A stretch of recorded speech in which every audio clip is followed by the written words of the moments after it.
और इस समय एक महत्वपूर्ण खबर आ रही है। 16 साल से कम बच्चों की कोचिंग बंद।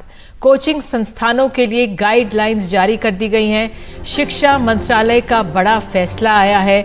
आइए सीधे चलते हैं अपने सहयोगी परिमल कुमार के पास। परिमल, जरा बताइए क्यों ये फैसला लिया गया है। हाल में हमने देखा था कितने सुसाइड्स भी हो रहे थे और लगातार ये आंकड़े बढ़े भी हैं। क्या ये कारण हो सकता है?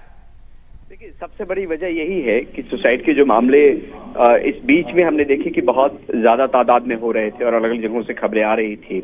और इसमें ये कहा गया है सीधे तौर पे एजुकेशन मिनिस्ट्री की तरफ से, जो डिपार्टमेंट ऑफ हायर एजुकेशन है उसने ये कहा है कि इससे दबाव वाली स्थिति पैदा होती है और बच्चों के मन में, और सुसाइड की बात भी इसमें कही गई है कि जिस तरीके से सुसाइड की घटना बढ़ी और कई परिवारों के जो प्रीसियस लाइफ हैं वो चले जाते हैं।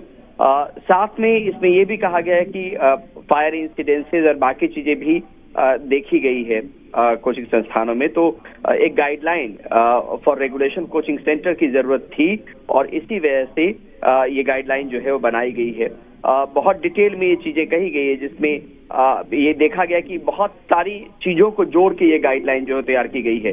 ये कॉपी तमाम जो प्रिंसिपल सेक्रेटरी है स्टेट्स के, यूटीज के, उनको भेजा गया है। होम एमएचए जो है उसको भी इसमें मार्क किया गया है और साथ में इस गाइडलाइन को लेकर एक विस्तृत रिपोर्ट जो है, करीब 14 पन्नों की रिपोर्ट में ये चीजें दी गई है। लेकिन जो सबसे अहम बात है, जो आपने भी कही कि सुसाइड की जो घटना बढ़ रही थी उसके बाद इसकी जरूरत पड़ी और लगा कि इस तरीके की गाइडलाइन आनी चाहिए, जिसके बाद ये गाइडलाइन एजुकेशन मिनिस्ट्री ने जारी की है। बिल्कुल, बहुत बहुत धन्यवाद परिमल इस जानकारी के लिए। तो जो कोचिंग संस्थान है वहाँ पर 16 साल से कम बच्चों की कोचिंग बंद हो गई है।